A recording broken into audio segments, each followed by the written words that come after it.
这10部压箱底的奇幻群像剧，才是真正的怪奇代餐。无论是想看生死团魂，还是顶级悬疑，这份片单都能精准狙击你的爽点。第一部《送报女孩》，这简直就是美式复古题材的沧海遗珠。几个送报纸的女孩在80年代的早晨，无意间卷入了时空战争。虽说惨遭一骑腰斩，但论一群孩子骑车探索未知的那股劲儿，它是同类作品里味道最正的。第二部《非我所愿》。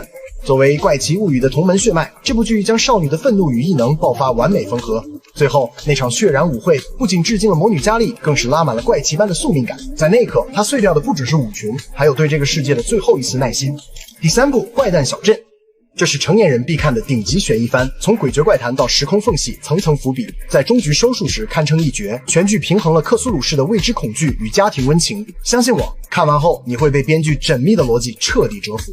第四部《超感猎杀》，在群像这个点上，没有剧能打得过它。8个陌生人精神共享，一人出事，全员闪现支援。如果你非要死磕逻辑，那纯属自找没趣。但只要你想看人类情感的极致共鸣和那种跨性别的浪漫乱炖，这部剧就是神。第5部《辐射》。总算有一部游戏改不是来骗情怀的了，废土上的黑色幽默把你对文明的幻想撕得粉碎。女主那个傻白甜在吃人世界里的反差，讽刺感拉满，这股作死又荒诞的调调极其对味。如果不尝尝这顿辐射大餐，那你真的亏大了。第6部《黄蜂》，双线叙事的心理惊悚标杆，一边是90年代足球少女的残酷求生，一边是幸存者余生都在逃离的阴影。在这场博弈中，你会发现森林里的怪物其实就是他们自己。这种顶级心理压抑感足以让所有悬疑迷心有余悸。第7部《V 世代》，这是黑袍纠察队衍生神作，镜头直接怼向躁动的大学校园。这里没有青春滤镜，只有失控的异能和被收割的梦想。这出爽剧借着血浆飞溅的劲儿，反手就撕烂了精英教育与造星工厂的虚伪底色。